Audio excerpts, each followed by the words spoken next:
Welcome back to Backward Point Podcast, and I am excited to announce that Pakistan cricket team is not the world's worst test team in this WTC cycle. It is announced, it is official, it is out there. Pakistan has beaten West Indies in what the Caribbean podcast is calling the Down Bad series. It doesn't get worse than this, and honestly, frankly, it does not get better than this as well. With me, as always, is my brother and co-host and Pakistan cricket aficionado, Bashar Sayed. Bashar, you saw the game. What did you think about it? In life, Yeah. I aspire to be Huraira. There we go. A Pakistani test player, on average, makes about $2,500 Canadian dollars as match fees for playing a test match. And Huraira got paid that money for bowling just one over in the entire test match. Beautiful. That's what I aspire to be. Like low effort lift, maximum reward. We'll go down to beating West Indies at home.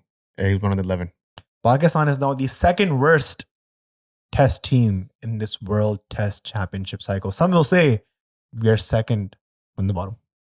But hey, as long as we're on the leaderboard, I don't mind. It's been a tough one, but some sort of solace, some sort of just happiness. I don't know. It's a bit conflicting. What do you think? I think we have to acknowledge the fact that Pakistan finally has figured out how to play test cricket at home. And it took someone like Anaqib Javed to come in and remind everybody that Pakistan's strength at home is spin wickets. And despite this being a Pakistani winter season, Tony Hemming, the curator, was able to make a dry, flat pitch. Well, this wasn't flat. I mean, flat, dry. They used the whole greenhouse, tent, heaters, brushes to dry it out. I only have LinkedIn now for two reasons: to connect with Saurabh Netravalkar, Yep, and to see Tony Hemming's posts. And so when I saw Tony Hemming post that they've got these tents in place, they've got these heaters in place, and they're drying the pitch out, I told Michelle from CCP on the series preview that expect churn, expect a lot of churn. And honestly, kind of disappointed of how West Indies batters were not equipped to play spin, despite the fact that West Indies, the Caribbean region, has slow and low wickets, and their batsmen just looked clueless. we will do what we need to take 20 wickets and win the match, as Washan Masood said in his post-match. He also said that they don't even play domestic cricket in these conditions, so it's literally like, what home advantage is this? This is basically everybody trying to figure it out on the day. I mean, Shani Ball has sort of turned out to be a little bit of a blessing in disguise. What do you think? I think, speaking of home advantage, we got to speak about Canada's home advantage. Oh, there you go. Which is Yashi Sports. Yashi Sports is Canada's home of cricket. And home advantage if you're in Canada. That is their home advantage. The Canadian cricket team oftentimes practices indoors when it is -20 outside. Like it is tonight. At Yashi Sports. Why? Because it is Canada's home of cricket. And one thing that the Canadian cricket team does not have is the BP10 code. So if you guys go in, put in BP10 in all of the services and all of the merchandise that they sell, you will get an exclusive 10% off. Yashi Sports is where you go. Regardless if you're a beginner starting out or if you're a pro player, they've got you covered. Expert advice, tailored solution. If that wasn't enough, exclusive code for Backward Point listeners, BP10 for 10% off your next purchase. Will this pitch get demerit points, Bashar? A test match finishing in 2.5 days, the shortest test match In ever Pakistan soil, played yeah. on Pakistani soil in history. I think there might be some demerit points at play, but I think the ICC will need to also figure out how poorly the West Indian batsmen played.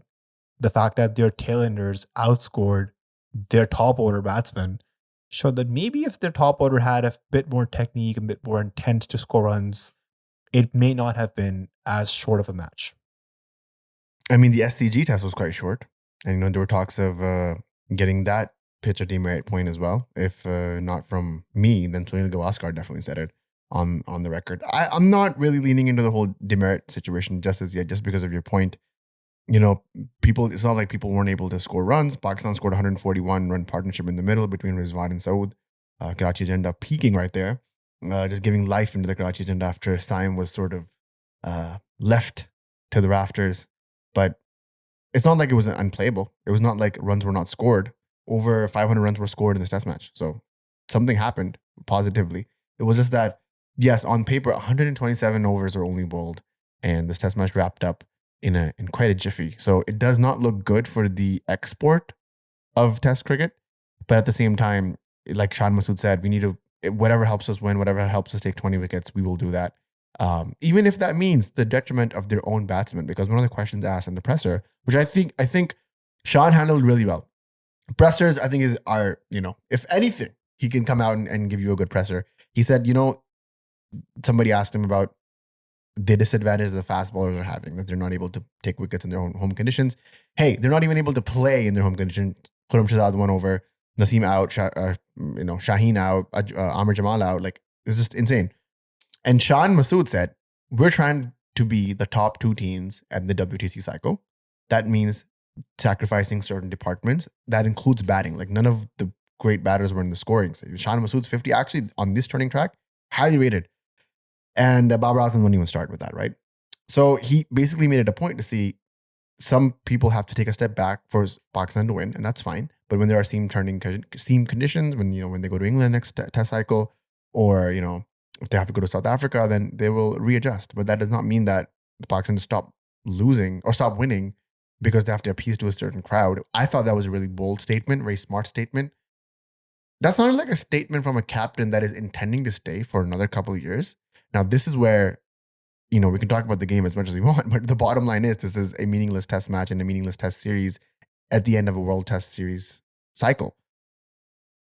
If we were to speculate, does this sound like a captain that's here to stay for another 2 years, Rashad? I kind of want to disagree with the fact that this is a meaningless test series. Okay. In Pakistan cricket, captaincy tenure is decided on a series by series basis. We all remember that Shan Masood's contract and the PCB's list says that he's in category B, bracket, subject to captaincy. So Shan Masood is hanging on a very, very small thread. I think Shan's performances in this series as a batsman, plus his captaincy, will determine whether he will continue as Pakistan captain or not. So for him to score runs and win the test match and figure out that, Pakistan's test advantage at home is spinning wickets. And even if that means that the batsmen need to sacrifice scoring big tons in centuries, so be it. I remember when Australia came to Pakistan in 2022, the Pindi track, centuries and twin innings by Imam ul Haq, and everybody who's coming in is scoring a century. And I feel like if you and I were to go in, we would probably score a century. I'll never forget, Nathan Lyon on the test documentary said that is the worst pitch I have ever bowled on. And Nathan Lyon is a modern day test cricket legend. And that pitch was also rated, it got demerit points.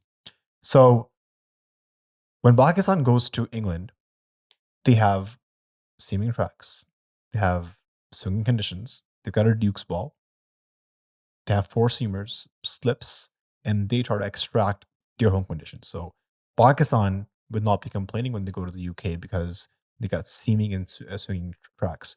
When Pakistan goes to Australia, Australia has fast, bouncy pitches, and they put in four seamers: Stark, Hazelwood, Cummins, Boland, and they go at you.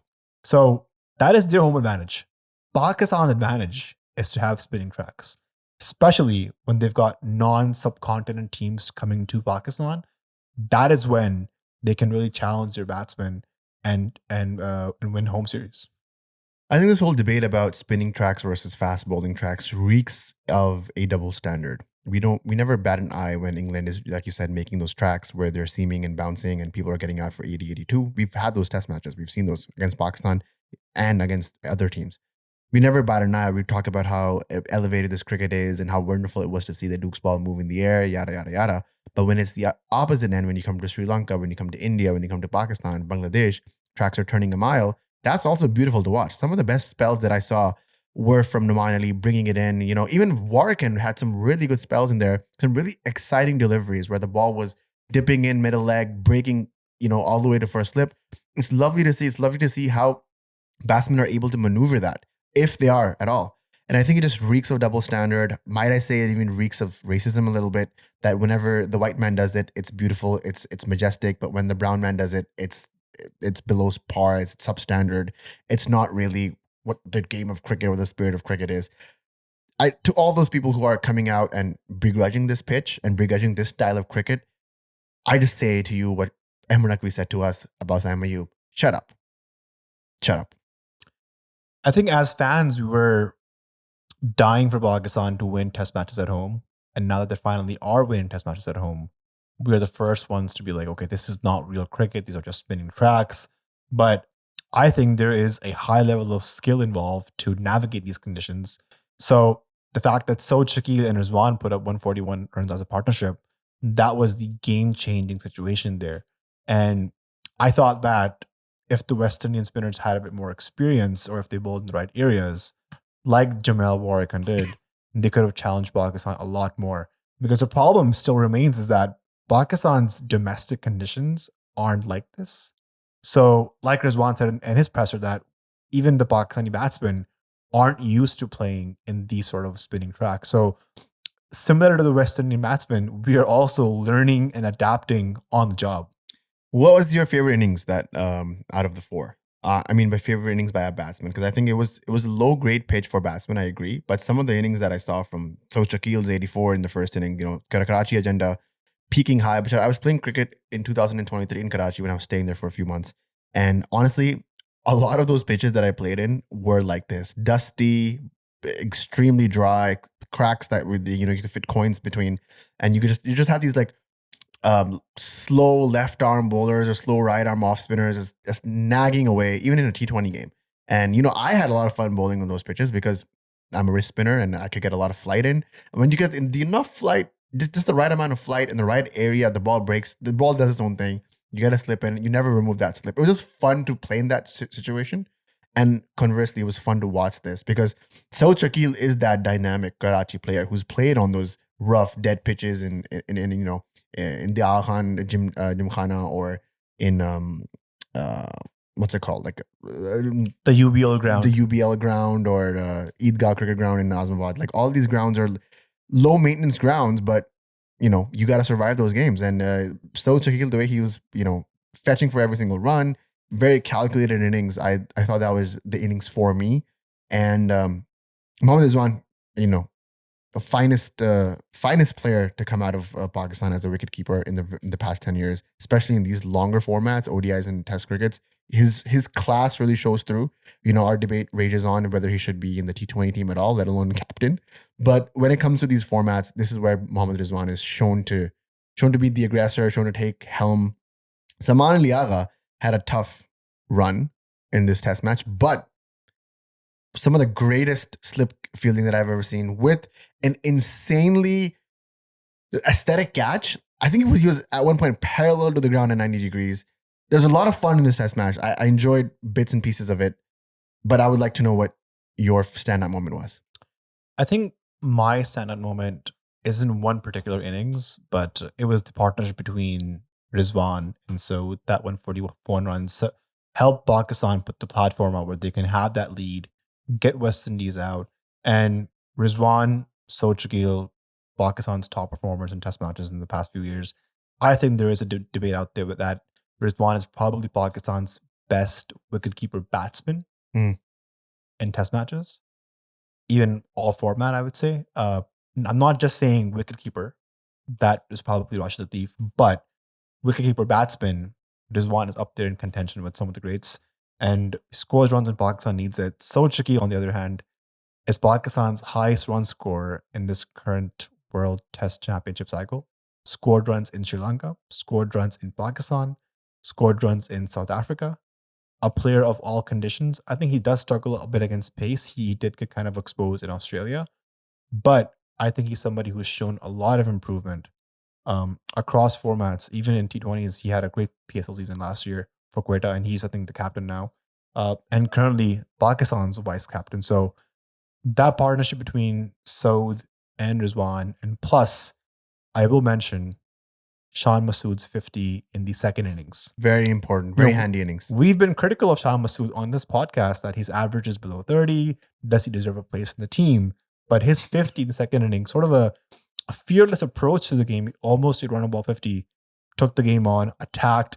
He knew that they're not playing for individual performances here. He may not get a century here, but a quick fire 50 is good. And I think the intent that Shan scored is the exact intent you needed on this pitch because of how low and churning it is. There's one ball out there that has your name on it. So no point in really blocking it out. I wanted to just circle back on that point you talked about wicket keepers. I pulled up some stats here, Bashar. So let's take maybe the top 3 Pakistan wicketkeeper batsmen right off the top of our heads. We got Moin Khan, we got Kamran Akmal, and we got Mohammad Rizwan, right? Moin Khan scored 2,700 runs at an average of 28.5 with 4 centuries. Kamran Akmal has a little bit of a better stat. He scored 2,600 runs, a high score of 158 with an average of 30 and 6 centuries.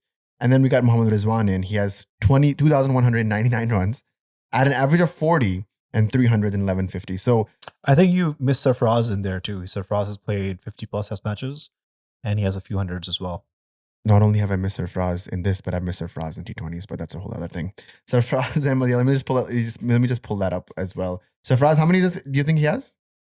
I think Sarfaraz has probably over 3,000 runs, a few hundred centuries. You think Sarfaraz? No, sorry, a few hundreds, not a few hundred centuries. Yeah. That's a lot of centuries. The Karachi agenda peaking a little too much, Bashar. Yeah, I think 30s, average in the 30s, also has quite a few dismissals as well. Yeah, I can't believe I forgot Sarfaraz there. Yeah, Sarfaraz has 4 centuries in there, 3,000 runs, 37 average. So yeah, the modern grades, I think Rizwan definitely has an up edge average wise. Sarfaraz close second. Sarfaraz close second with 37, and again, Sarfaraz has a bigger sample size of 54 matches. He's only played 38. Rizwan has, and I think he has a lot more games and longer career than Sarfaraz will when it comes to it, all said and done.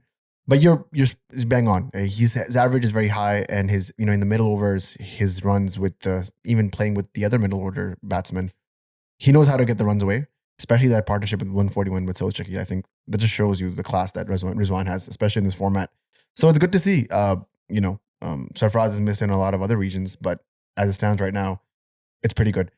I want to know your thought on maybe Shan not being able to captain Pakistan in the next WTC cycle. Does it mean that our boy Rizwan does take the helm over and then that sort of opens up the spot? Actually, officially, Saud Shakil is the vice captain. So if Shan Masood's captaincy is taken away, on paper, Saud Shakil gets the captaincy. Does Saud Shakil have a permanent spot in the 11? Yes. Did he go to South Africa? Yeah, he did. Yeah. Saud Shakil averages over 50. I think he has 400s. Consistent run scorer. Still early on in his career, sample size is very low. But Saud Shakil, if he stays within the team in the next few years, yeah, it's very early. His man's only played 18 test matches. Of course, he has 1,600 runs and an average of 52, like you said, 4 centuries and 950s. Very small sample size. And I don't know if you want to give this person captaincy as of yet. Maybe wait another cycle. One of our friends says that in Pakistan cricket, if you want to ruin a player, give them captaincy. 100%.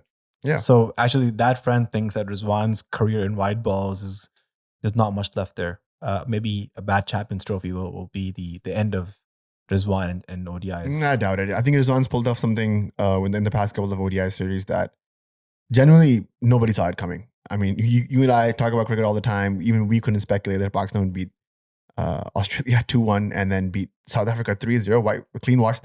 Clean sweep them, I should say, in their home state. So I don't know. Saud Shakil is a bit too early. I would say they'd probably go Rizwan before Saud Shakil.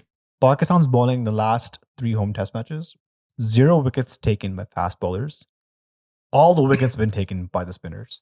Only 3% of the overs were bowled by fast bowlers. Stats courtesy of Mazhar Arshad. What does it say about the Pakistan cricket team at home? And what is the way forward here? I think Shan put it up really well in the presser that this is the way forward for Pakistan. They're eyeing the 2027 World WTC final. That's something that he's adamant about. And if this is the way that they want to get there, then I don't have any problem with that. Honestly, home advantage is supposed to be home advantage. And if this is the way that Pakistan has found the winning formula, then as long as it works, it's going to be great. I just want to know what is the ceiling of this method? Like, this going to be the new normal, or is it just going to be until Pakistan start losing in these conditions as well? I think it's going to be challenging when a subcontinent team tours Pakistan. Yeah. What do they do then? Yeah, like imagine if that Bangladesh series where Pakistan lost 2-0, if that was a track like this, you think Pakistan would have done anything? I think it would have been a much closer game because imagine, was Shakib playing? Shakib is banned, no? They have Tajul Islam. They Yeah. have Mehdi Hassan, who balls off Rishad spin. Hussain. Rishad is a white ball player so far. He hasn't played played test ball yet? matches. So, but I mean, they have the ammunition to ball out any team on spinning conditions. So, exactly, like against Bangladesh or Sri Lanka after touring to Pakistan, Or India. Sorry. You don't want to be giving them the same conditions where they get at home. So the conversation might be that if Bangladesh comes again, we might have a green top wicket. Just on that point of India, Warkin took 7 wickets in the third or fourth innings, I believe, and his name was on the honors board of Multan, and a few names above, like, a lot of Danish Canadians. I don't know if you saw that, and then there was an Anand Kumble in there as well. I was like, the good old days when India used to tour Pakistan.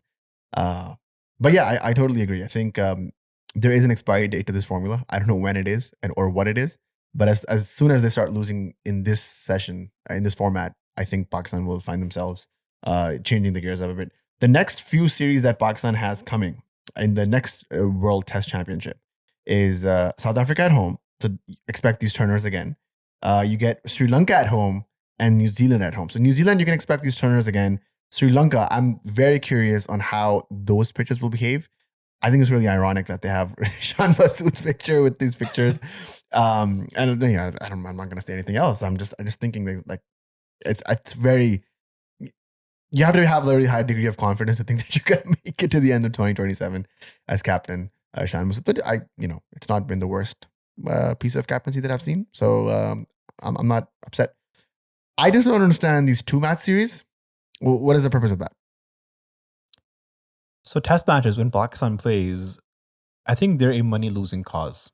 Like these Pakistan versus West Indies test matches, I'm pretty sure will not make PCB a net positive profit.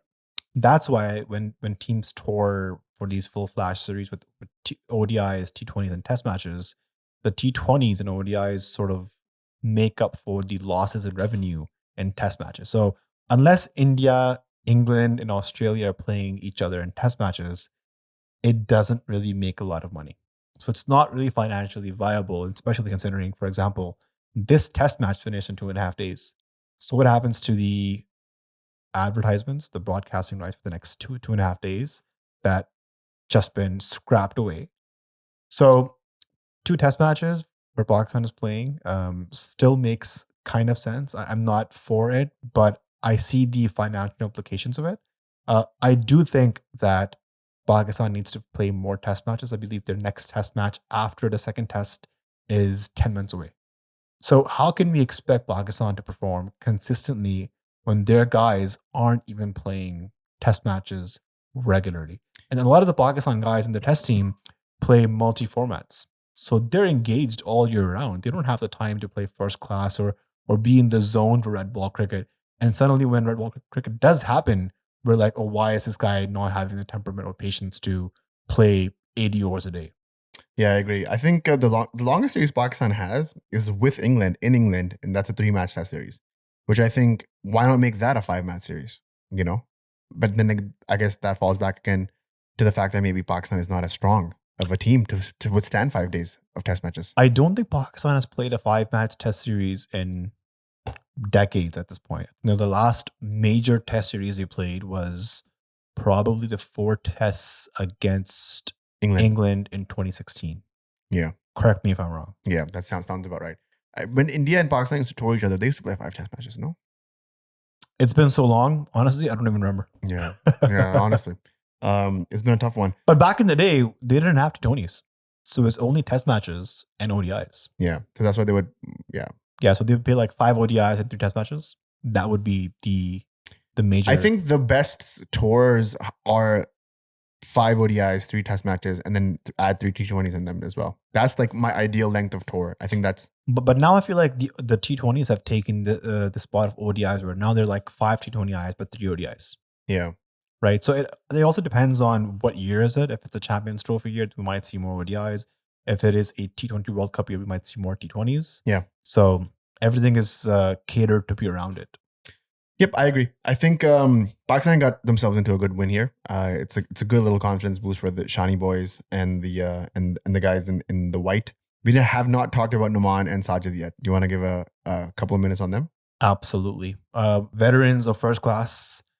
Someone said that Sajid Khan can bat, he can ball, he can field. Is there anything he can't do? Someone said comb. I think he can comb his beard. I think we should have started with the podcast with this joke. I think this is some karaoke level of dad commentary here. But please go ahead. 9 wickets in the Continue. match, Sajid Khan. The aggression in his eyes, like he's so angry and furious. He is out there to prove a point. And in a few of his interviews, he talked about how he would perform at the domestic level for Peshawar, that whole Peshawar region, but somehow end up being dropped because he had no sources to propel him in the main team. So he's out there proving a point, allegedly started off his career as a batsman and then transitioned as a bowler. So I wish him more success. He seems like a proper off-spinning bowler, varies his pace, and imagine he'd be the next Nathan Lyon. He crossed 50 test wickets in 11 matches, which is pretty good. I think he's the third fastest there by a Pakistani. I would not want to confirm that, but that sounds about right. But he still has a long career ahead of him. The way that he bowls, it's very simple action. He can bowl long spells, like 15, 20 over spells if he needs to, and he can dart it in the right area. So I don't see that we're going to see him going away for any time soon. But Noman Ali now, he's 38 years old. I don't know. Is he going to keep playing till 40, 41? Because their pairing is absolutely insane. It's almost as lethal as Wasim Waqar is. And, I'm not saying that lightly. Like, they took, 38 wickets or 38. Yeah, like in one of the test series with England, they took 39 wickets in that match. And so you can't. 38 wickets. 38 wickets in that series, I believe. Yeah. So you cannot write them off. That is Waqar Wasim numbers. They're pulling out those, those huge wickets. But I'm wary of the expiration date of Noman Ali. 38 years old, young. How many more years of cricket does he have? How long does this partnership last? And how long can we take them into the future? Because let's say if Pakistan do find themselves into a WTC final situation in the next cycle, winning all their home games and maybe pulling up a series here or there, are they strong enough to battle Australia at Lords or in India at Lords or in England at Lords? I'm not so sure. They might not even play if it's at Lords. Exactly. If it's at Lords, Noman Ali, Sajid Khan don't play. Then suddenly the whole dynamic of the reason why they're here suddenly gets wiped off. So maybe I'm jumping the gun, but I am curious as to how this ends. But I think we need them if we need any sort of chance of making it to the next WTC final. Yeah. The Noman and Sajid combination is working. In these conditions, they're lethal. Let's stick with him. I have heard that Noman Ali did not pass his fitness test and he gave the test multiple times. So I'm not sure how much more lenient the PCB will be. Like you said, he is 38 years old. So I don't know if he will work on his fitness and regain that and pass the test and make it back into the team. Low fitness, but still took 5 for in the first innings and took 1 for 42 in the second. It's not bad for an old dude. And honestly, Sajid and Noman, they're pretty handy with the bat as well down the order. So they add that batting depth that I am absolutely obsessed with. Versus England, he scored 45 and took 9 wickets in that game. And the game before that, he scored 32 and 1 in each innings and then took 11 wickets in that game. I just love their attitudes. The way they're fighting at the crease towards the end, that to me is commendable. And Sajid Noman did so well that Abrar Ahmed, Pakistan's strike mystery spinner, went under the radar. Yeah, I mean, he still took 4 wickets in the second inning. So, good on Abrar. Only balled an over. Just like 1.2 overs in the first innings. And still took a wicket. I think there was, rumors of a rift between Abrar and Shan Masood going on. There was this one whole game where he didn't, I think, even bowl a single game in the test match. Noman and Sajid were just letting it rip. I think it was against England. But I think that sort of put to rest. The second innings, he came in before Noman Ali, I believe, bowled a few overs, took 4 for. I think it's good. Get your spinners as much experience in red ball as possible. Abrar is actually quite an asset for Pakistan cricket. He's a spinner that bowls all three formats. As much game time as he gets, as much repetition as he can get, that's good for Pakistan cricket. So I'm all for it. I think the one thing I want to see in the next test match is for Mohammad Huraira to score runs. I haven't talked about him yet, but the Pakistan team made a wise call by giving Huraira a debut cap versus bringing back Imam ul Haq. I think it would have been a backward step of bringing Imam in, even though Imam's numbers in Pakistan are quite good. He's a good bully, a good batsman at home in home conditions. But picking Huraira just shows that you are thinking about the future. And Huraira has deserved this spot. He's been the top scorer in the domestic circuit in the past few years consistently. He has that domestic rigor in him. And, he's a triple centurion at domestic level. He scored 100 in the final of the Qazasman Trophy. So, he's seen it all. Good technique. I want to see him score runs. Yeah, it's weird that the PCB made a good call on a good player. Usually they are regressive, like you said.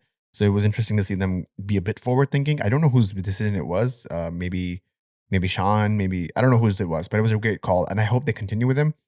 Sometimes we have the I was guilty of this just recently. I was telling you, man, I don't know if this Huraira guy has the charm, and I think you were the one rightly to point out, hey, it's just been a game. Let him cook. So yeah, I want to see him in both the games. It's sort of like a not nonsense, no high stakes test series. So let's just let it rip, man. I would honestly shuffle out Khurram Shahzad and get another spinner in there. Get these guys game time, guys. This is what we need. This is a a nonsense test series, no stakes at all. Get as many people in there as possible. Shan would disagree. Shan would say that my captaincy is on the line here. Yeah, how dare you say it's meaningless? No, let him cook. Let Shan be in there, but let Shan win with a B strong team, and let's see what drop Babar, drop all these guys. Because Babar's not scoring runs anyways. And wow, drop Babar, drop all these guys. Yeah, am I wrong for this take? Get the B side in, get them Dude, hours. This is a tough pitch to bat on. And in Pakistan already plays so minimal test matches. If you bench them in the 3 test matches they play a year, what is the point? Okay, let me finish my thought. Keep Saud, keep KG, keep Salman Liaga, but drop the rest. I don't know. I don't know what you're talking about. Babar was just dropped in the series against England. He came back against South Africa, scored 50s, and now you're drop him again. Actually, good point on Babar. Actually, somebody said that you're the anti-Babar one, but I feel like I'm the one. I want to have a good discussion on Babar Azam's test match career, actually. Now? Looking back, I love talking about Babar Azam. Yeah, clearly. This chapter is called Babar Azam and test matches. So Babar Azam made his debut, and an all good batsman, all emerging batsman, debut at the prolific number 6 spot. Unless you're Asad Shafiq, then you stay there for the rest of your life and you make records there. But the idea is you bring in a young batsman at number 6, and then he scores runs, then he works his way up at number 5. And eventually, if he becomes your best batsman typically plays at number 4, whether it be Brian Lara, Sachin Tendulkar, Mohammad Yusuf, Javed Miandar in the past, Virat Kohli right now. All the best batsmen play at number 4. So Babar Azam worked his way up, played at number 4, and then gets dropped against the England series where Kamran Ghulam comes in. Scores a century. So in the series against South Africa, where Babar Azam had to come back, they fit him back at number 3. Kamran Ghulam goes at number 4. Now let's look at Babar Azam's batting stats by his batting position. Babar Azam has the lowest average batting at number 3. Babar Azam's batting average at number 3 is 27.47. Babar's best stats are when he bats at number 4. He has a 51 average, 7 centuries, and 14 50s batting at number 4. And then his average continues to drop while he's batting at number 5. Decent numbers at number 6, but obviously you can't push Babar that low to 5 and 6. So the argument here that I'm trying to make is that I think Babar Azam should go back to batting at number 4, push KG to number 3. Number 4 is where Babar Azam thrives. And allegedly right now, he is your batsman. So let's accommodate for him in test matches. So put KG at 3? KG at 3, Babar at 4, and then Saud, Rizwan, Salman. I'm not against it. There's definitely... I think that the sample size is big enough where we can see that Babar Azam is struggling. He In 23 innings, he only has 650s at number 3 and a 27.47 average. So clearly he is struggling at number 3. The new ball, maybe? Is that what it is? New ball, yeah. If you lose a wicket in the first over, he's basically going there as an opener. But then it's weird that when he opened against South Africa just earlier this year, 139 runs, 250s, I believe. Yep, 69 average. Was that different? I think those were different conditions. Those were conditions where the pitches were flat, outfield was quick, and anybody was coming in and scoring runs. Shan scored 150. Fair enough. Fair enough. Who's gonna make that call though? Is Shan gonna make that call in the next game? Anybody who has a brain, who can see some stats, can go back and be like, you know what? Actually, Babar Azam is struggling at number 3. We should push him back at 4, where he was thriving, and bring in KG. KG is the young, inexperienced test batter. He should be the one batting at number 3, not Babar Azam. Let me just pull up KG's stats and see what he's done. He batted once in the 3rd position, and he has scored 12 runs. And then at the 5th position, or the 4th position, he has 5 matches, 8 innings, average of 33, 150, and 100. Whatever you say about KG, his sample size is too small. Too small. And he's still too early on in his career. So you can still adjust there. I'm all for it. I would love to see Babar and runs, man. You know me. I think it's been a long time coming. There's actually like dedicated Twitter accounts as being like, oh, this has been this many days since Babar has scored an international century in Test match. Like it's crazy at this point. It's Virat level trolling. Like what the Indian media is doing to Virat Kohli right now. It's insane. It's the same thing that's happening to Babar Azam. And the only thing that these two men can do to get their names out of the fire is to score runs and score big and score in moments that matter. So that's why I feel like the next ODI series that's coming up with the Tri-Nation thing, that's going to be big for Babar. The ICC Champions Trophy, like he has to score runs. Like there's no ifs, ands, or buts. He has to score runs. He has to be the top 2, top 3 highest runs getters for Pakistan, and he has to wield some kind of magic so Pakistan can get through. It's only 15 games, guys. It's only 15 games. Let's make it happen. I think a currency that you are judged at as a test batter is test match hundreds, and Babar only has 9.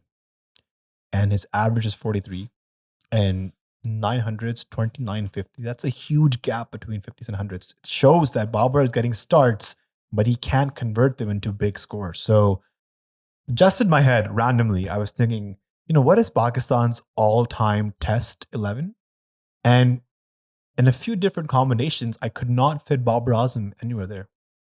Well, Babar Azam had it's just the past 3 years, 24 and 23, and now 2025. He's averaging less than 38 in those years. And 2022 was a huge year for him. He averaged 69 in that year, scored 1,100 runs. So, have we seen the best of Babar Azam and that's it? I don't know. I think a year like 2022 is few and far between right now. But I do hope that it comes around because we need it. Babar needs it. Big centuries. In that year alone, Bashar scored 4 centuries in 750s. That was the Babar Azam year of 2022. He should have capitalized on that and had another big year in 2023. Yeah, 2023 was not his year. Especially with the amount it just of... goes downhill after that. If you look at all format batting for him, like with the amount of ODIs that were in 2023, I feel like he should have scored a lot more centuries than he did. Yeah, I don't want this to be a super Babar-centric podcast, but there is work to be done, as we know. Like in 2024, he averaged 20, man, in Test match cricket. That's tough. That's tough as a batsman. Tough. And yeah, we just wish him the best. I do hear your call to bring him back at number 4, and I think I'll shoot Shan a message. How about that? Let's do it. Let's do it. Thank you very much for tuning in, guys. If you guys like what we talk about, if you guys like Pakistan cricket, if you guys like cricket in general, check out the links in the comments below and in the description below. Check out our Patreon. We got some really cool stuff there. Check out our merch. It's coming out soon as well. Lots of interesting things happening as well, especially with the ICC Champions Trophy right around the corner. We got a lot of stuff planned for that. All right. Bashar and Nazar signing off. Thank you guys for tuning in, and see you guys in the next episode. Cheers.